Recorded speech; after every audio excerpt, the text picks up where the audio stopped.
कहते हैं ना, मांगने से कहाँ मिलती है तमन्नाओं के शहर, मंजिल पर पहुंचने के लिए चलना भी पड़ता है। हेलो नमस्कार दोस्तों, कैसे हैं आप सभी लोग। मैं आशा करता हूं आप लोग काफ़ी बढ़िया होंगे और अपनी बोर्ड परीक्षा की तैयारी काफ़ी बढ़िया से और लगन के साथ कर रहे होंगे।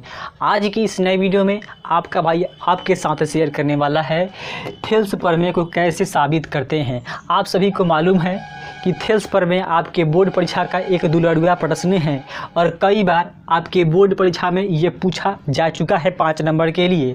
और कैसे पूछता है, सबसे पहले मैं आपको बता दूं कि थेल्स प्रमेय को लिखकर साबित करें। यह 5 नंबर का प्रश्न आपके बोर्ड परीक्षा में 2022 में हो सके तो पूछा जा सकता है, इसीलिए वीडियो बहुत इंपॉर्टेंट है। वीडियो को आप लोग शुरू से लेकर अंत तक देखने का प्रयास जरूर कीजिएगा। चलिए इसी के साथ वीडियो को शुरू करते हैं। सबसे पहले मैं बात करूंगा कि आखिर किसी भी प्रमेय को कैसे सिद्ध किया जाता है। तो आप सभी जानते होंगे, अगर आप मेरा फर्स्ट प्रमेय वाला वीडियो देखे होंगे तो आप सभी जानते हैं कि किसी भी प्रमेय को सिद्ध करने के लिए हमको 4 स्टेप से गुजरना पड़ता है। पहला स्टेप में हम लोग लिखते हैं दिया है, और दिया है में मानते हैं उस प्रमेय के बारे में जो हमको सिद्ध करना है। उसके बाद हम लिखते हैं सिद्ध करना है, जो भी हमें सिद्ध करना होता है उसको लिखते हैं। और तीसरा स्टेप में हम लोग रचना करते हैं और चौथा स्टेप में प्रमाण देते हैं। इसी के साथ हमारा प्रमेय साबित हो जाता है। तो सबसे पहले देखिए इसका कथन क्या है कि थेल्स प्रमेय का कथन को लिखकर साबित करने के लिए आएगा तो हम लोग कथन कैसे लिखेंगे। सबसे पहले कथन देखिए कि किसी त्रिभुज के एक भुजा के समांतर खींची गई सरल रेखा अन्य दो भुजाओं के अन्य दो भुजाओं को बराबर अनुपात में काटती है, यानी बराबर अनुपात में विभाजित करती है या काटती है। सबसे पहले देखिए हम यहाँ पे एक त्रिभुज बना रहे हैं, उसके बाद इसके बातों को मैं समझाने का प्रयास करता हूँ, आप समझने का प्रयास जरूर कीजिएगा, समझ में आएगा। देखिए ABC यह आपका एक त्रिभुज है, ABC एक त्रिभुज है। प्रश्न क्या कथन क्या कह रहा है, किसी त्रिभुज के एक भुजा के समांतर, मान लीजिए BC भुजा के समांतर मैंने एक D और C DE एक भुजा खींचा जो सरल रेखा है अन्य दो भुजाओं को बराबर अनुपात में काटती है। AD बाटा में DB और AE बाटा में EC, इन दोनों को बराबर अनुपात में काटती है। यही हमको सिद्ध करना होता है। चलिए सबसे पहले स्टेप नंबर 1 में हम आपको बताते हैं कि क्या करेंगे। देखिए सबसे पहले में हम लिखेंगे इसमें दिया है। क्या लिखेंगे दोस्तों, दिया है। और दिया है में मैंने क्या बताया है आपको, दिया है में वही लिखते हैं जो हमें मानना होता है। तो इसमें हम लोग मानेंगे कि माना कि ABC एक क्या है, त्रिभुज है जिसमें BC समानांतर है D और E के। BC समानांतर है D और E के। पहला स्टेप में कोई दिक्कत नहीं हुआ होगा, मुझे आशा है। अब देखिए दूसरा स्टेप में क्या करेंगे, एकदम आसान है, आप लोग थोड़ा सा मन लगा के देखिए, एकदम आसान है। आप लोग 5 नंबर यहाँ से ले सकते हैं ज़रूर। उसके बाद है इसमें लिखते हैं हम लोग सिद्ध करना है, तो जो भी हमें सिद्ध करना होता है उसे लिखते हैं। तो सिद्ध करना है, क्या सिद्ध करना है भाई, तो सिद्ध हमको यही न करना है कि AD बाटा में DB बराबर होता है AE बाटा में EC के। यही हमको प्रमाणित करना है। अब देखिए 2 स्टेप हमारा तक कोई दिक्कत नहीं होगा आपको भी। अब देखिए तीसरा स्टेप में हम लोग क्या लिखेंगे, तीसरा स्टेप में हम लोग लिखते हैं रचना। तो रचना देखिए, इसमें रचना में हम क्या करेंगे, तो रचना में यही बात लिखेंगे कि DM लंब D से DM लंब AE डाला, AE पर डाला, कोमा E से EN लंब AD डाला तथा BE DC को मिलाया। यहाँ तक कोई दिक्कत नहीं है। यहाँ तो का आप लोग चाहिए तो नोट कर सकते हैं, चाहते हैं तो नोट कर लीजिए। अब देखिए इसको हम समझाते हैं कि डीएम लंब एई डाला, डीएम लंब एई डाला, यानी कि एई पर हम लोग डीएम एक लंब खींचे। क्या खींचे?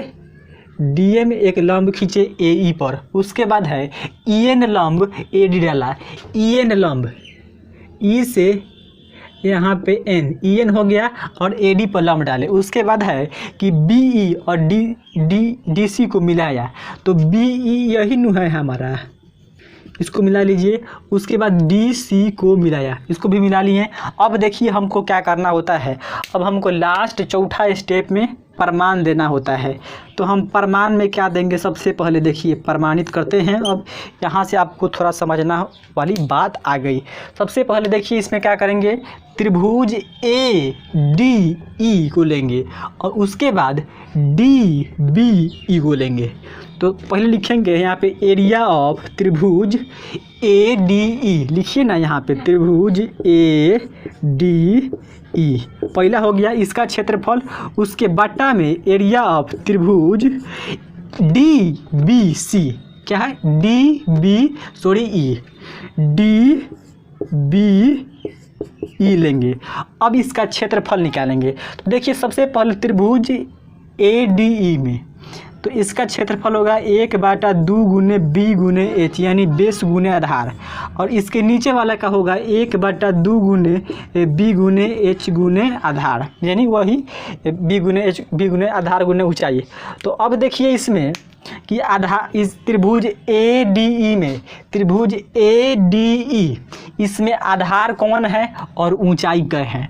तो जिस पर लंब डाला जाता है ना, वही उसका आधार होता है, और जो लंब डाला गया है वो उसका ऊंचाई होता है। तो त्रिभुज देखिए, त्रिभुज ए डी ई में, त्रिभुज ए डी ई में आपको किस पर लंब डाला गया है, तो इस पर लंब डाला गया है ई एन, तो इसका आधार कौन हो जाएगा, ए डी इसका आधार हो जाएगा। तो हम लोग लिखेंगे 1/2 गुना में बी का मान कितना है, तो ए डी है, बी का मान क्या है, ए डी है, और गुना में देखिए लंब का डाले हैं तो एन ई या ई एन लंब डाले हैं, ई एन लंब डाला गया है।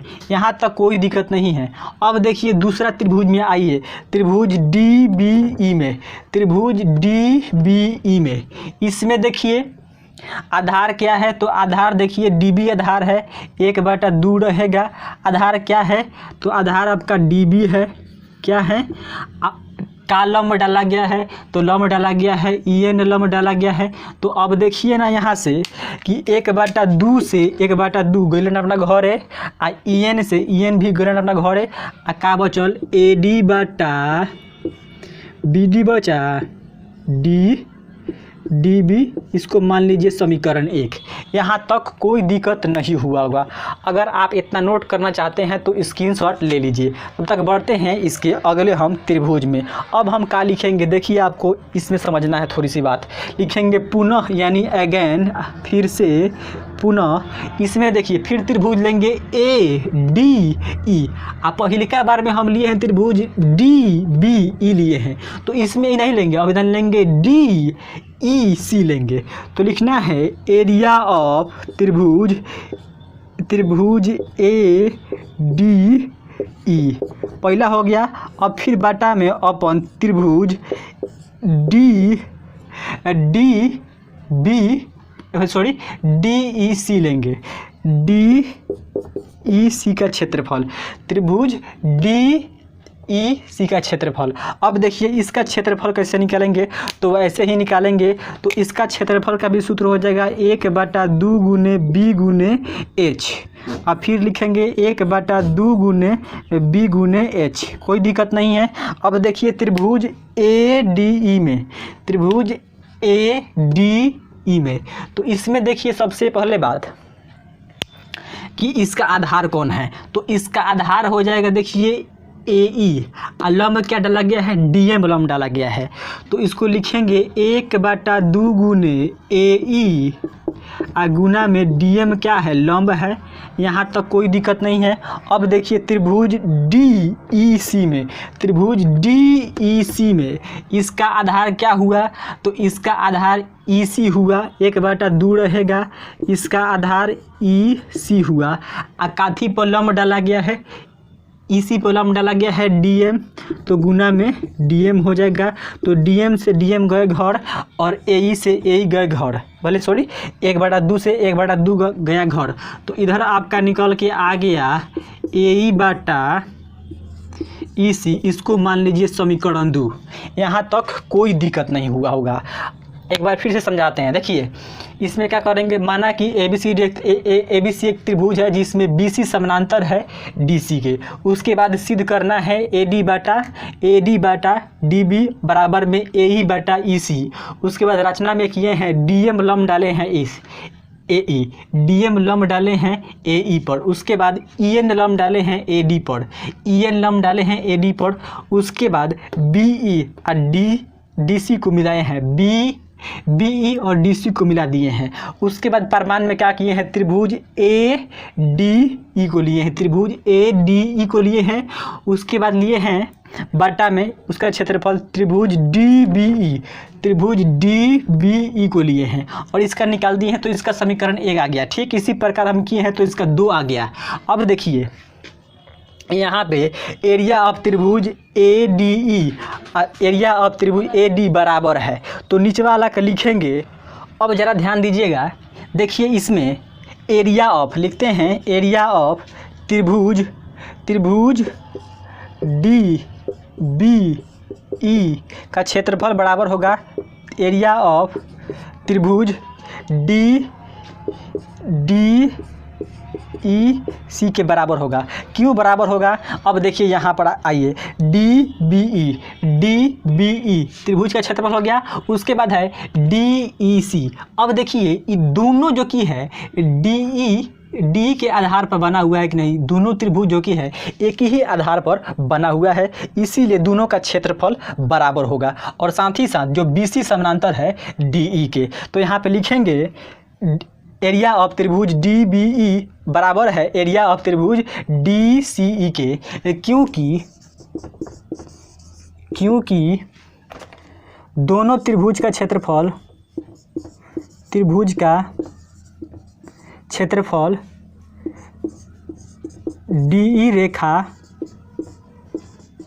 पर बना है, जो BC समानांतर है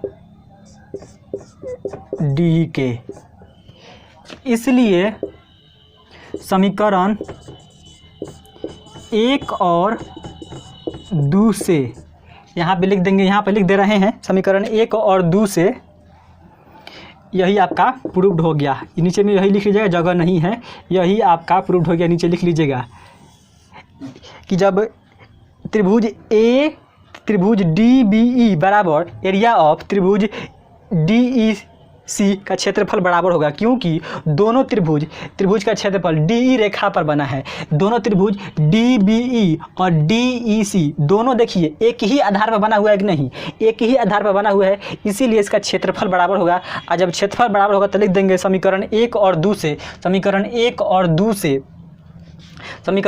2 से AD बटा DB और AE बटा AC, हमको यही प्रमाणित करना था। आप लोग नीचे लिख दीजिएगा क्योंकि यहाँ पे जगह नहीं है। तो वीडियो अगर पसंद आया होगा तो इसको स्क्रीनशॉट ले लीजिए। अगर वीडियो पसंद आया है तो वीडियो को like and share and subscribe करना नहीं भूलिएगा। तब तक मिलते हैं इसके थेल्स प्रमेय को विलयम को लेकर, तब तक के लिए धन्यवाद।